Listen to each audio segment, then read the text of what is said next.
Smash that like button for me. Okay, so we got the balls, okay? LeVar Ball, Lonzo Ball. They're not working out anymore with the Big Baller brand.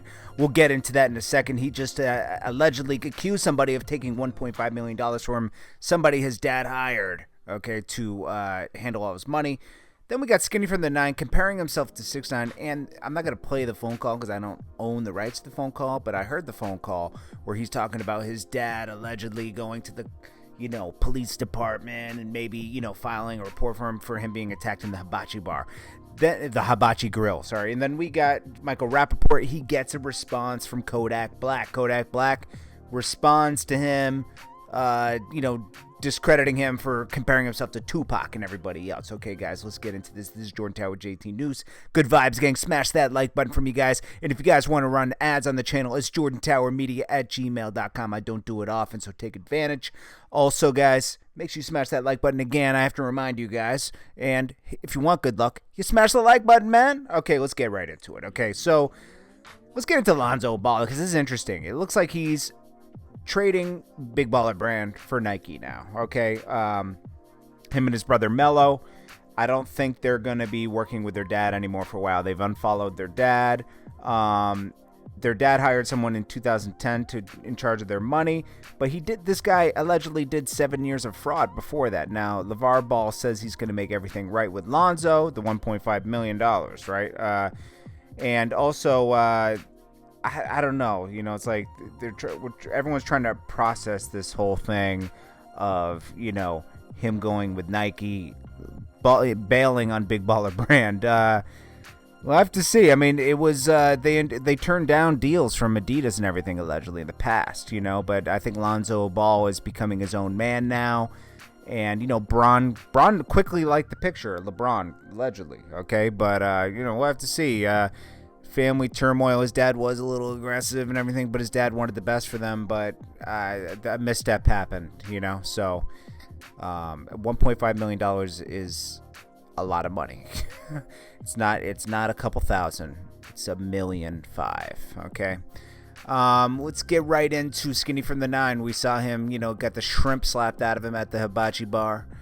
He was eating some shrimp. Some guy came up and smacked him. Now, there's rumors in the past that Skinnyfromthe9 has told on some people.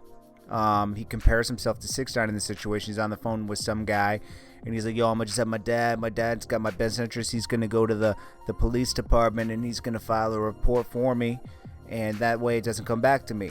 And the guy was like, I wouldn't do that, man. You already have allegations out there, you being, a rat, allegedly, right? So, maybe you should, have your big homie handle it. And he's like, nah, I don't want to end up like 6ix9ine. I mean, who was recording this phone call in the first place? I mean, that's crazy. Okay, you can find it on, I think it's on Academic's page. Who was recording this phone call? I'm so, you can't even talk on the phone with anybody anymore.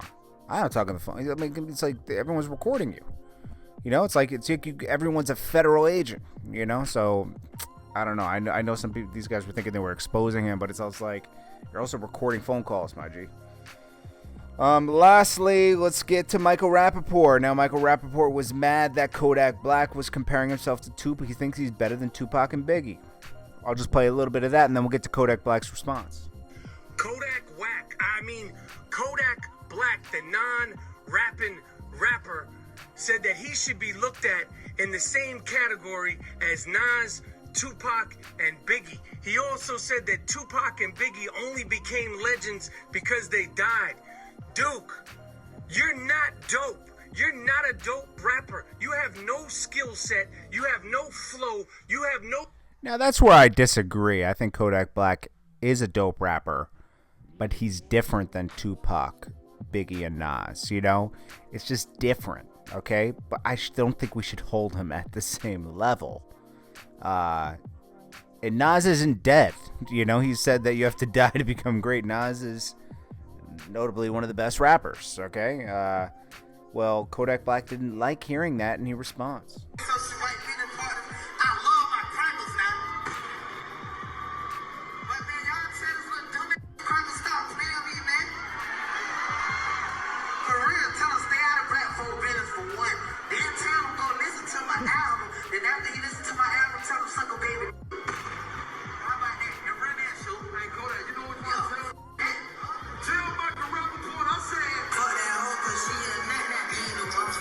Okay, so, I don't know. See, I don't agree with everything. I don't believe in segregation. You know, like stay out of this person's business. If that was the case,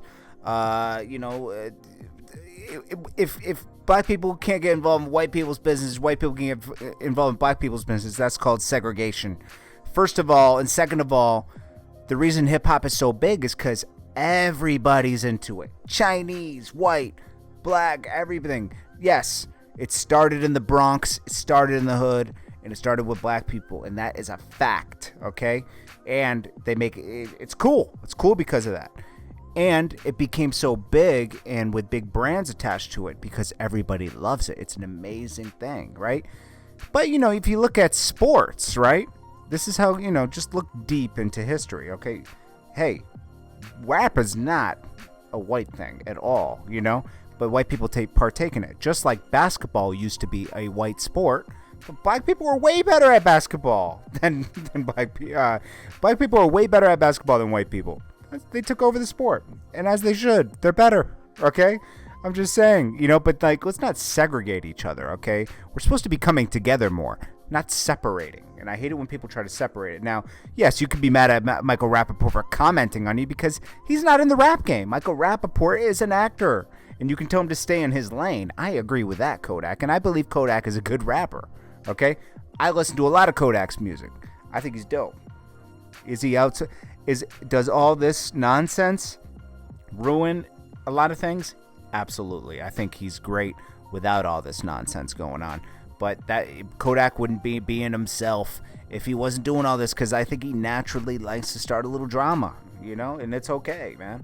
Anyways, guys, what do you guys think? Get in the comments below. I appreciate all you guys and everybody. Let's be colorblind out here, you know, and let's not feed into the segregation of everything. I hate that, man. You know, I judge people on people, not by their color. That's disgusting. You know, you got to judge people on their character. Anyways, guys, I appreciate you guys so much. Stay tuned for the motivational video. This is Jordan Tower with JT News. Hit that like button. Good vibes, gang. Well, today for inspiration, we're using the big boss himself. Rick Ross started Maybach Music Group around 2009. He came on the scene around 2005, 2006. And even before that, he was ghostwriting for certain artists through Slip and Slide and everything. I think he even wrote for Trina, if I'm not mistaken. So Rick Ross has had one hell of a come up. I mean, I think even at one point he was a CO officer. Okay, now the only thing I don't agree with is that, you know, he took Freeway Ricky Ross's name. But Rick Ross is an inspirational artist. We'll start off with some tips from Rick Ross and we'll elaborate on them. To change as a person, you gotta get better. You know, times change. You know, your position change, your rank change, your power change, your influence change.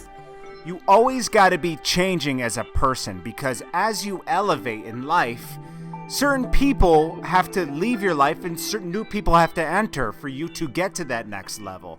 As weird as that sounds, I'm not saying throw all your friends away, but you got to get the bad energy away, and the people that are not adding to the situation, they got to go. They got to go. You got to know when to let certain people go. That's what truly being successful is, knowing when to let some people go out of your life and to let new people enter that can challenge you to get to the next level. You got to think of tomorrow. You know, not just... So plan for the future, because music might not last forever. You see, Rick Ross got Wingstops. He got everything else. He got a lot of things going on. He's got the liquor, the Belvedere liquor that he's co-signing. And, you know, you always have to be planning for the future. You can't live for tomorrow. You got to live for next week, next year, 10 years from now. You know, when you make music, you got to please yourself. You know, that's the only way you're going to continue to drive yourself for doing this for so long. And if you don't agree or like what, you know, the type of records that's, you know, being made, you know, it's other stores you can walk. So basically, you just have to like trust your ear. Don't keep going to people and doubting yourself. Was that hot? Was that good? Was this? You gotta like do things that you would like, because that's the only way you're gonna deal with yourself. You know, if you're making music for the next person and you hate it, how long is that going to last? You got to make music that you're really going to enjoy and that you're truly proud of. And that goes for anything. You got to create products that you would use, that you would enjoy, that you would approve of. Otherwise, you're living a fraud. Teams together now, you could be on the whole put yourself in a position where you can afford to finance some of these ideas and try some of these things. It's a good chance. It's fun. Never be content with the status you're at right now. If you have, if you're making, you know, $5,000 a month, $2,000 a month, that's not enough. You could be comfortable paying your rent and everything, but you should always strive for more. Always strive for more and always be ambitious. Otherwise, you could find yourself in a trap of just living that life when there's a whole nother life out there for you. So always stay hungry. All on my heart, really. Everything that I've really done up to this point was something that, something I really, something I really had love or passion for. Now, this goes back to creating for yourself. You gotta do things that you like. You gotta be passionate about them. If you have passion, the drive will come. The ambition will come. That will be there already because you love this. You're passionate about it. When you have passion, that's forever. When you're just doing things just to get by, that's temporary, and that's a recipe for disaster. Following your passion and your dreams and something you love is a recipe for success. But you gotta hustle. I'm just telling you, the brand gotta hustle. Always be working. Always be hustling. You gotta always. There's no time to really relax. You got your moments for that, but get right back to the hustle. And also, the last thing is build with people you can trust. Build with family, but it's just people you can trust, Rick Ross didn't just get all the Wingstops himself. He involved his family. His sister's got some Wingstops. His mom's got some Wingstops. He's building his family and backing his family in building a family business or businesses with people he trusts and loves to work with, like Diddy, Meek Mill. He's involving the people that he can trust and wants to make money with, because as Damon Dash famously says, it's boring to be rich by yourself. You want all your people to have money so you guys can go on vacation together and everybody's got their own money. It's more fun. Anyways, guys, that's the motivation for today. I hope this helped you in some way. Jordan Tower Motivation. I will check you guys on the next video. I appreciate you guys.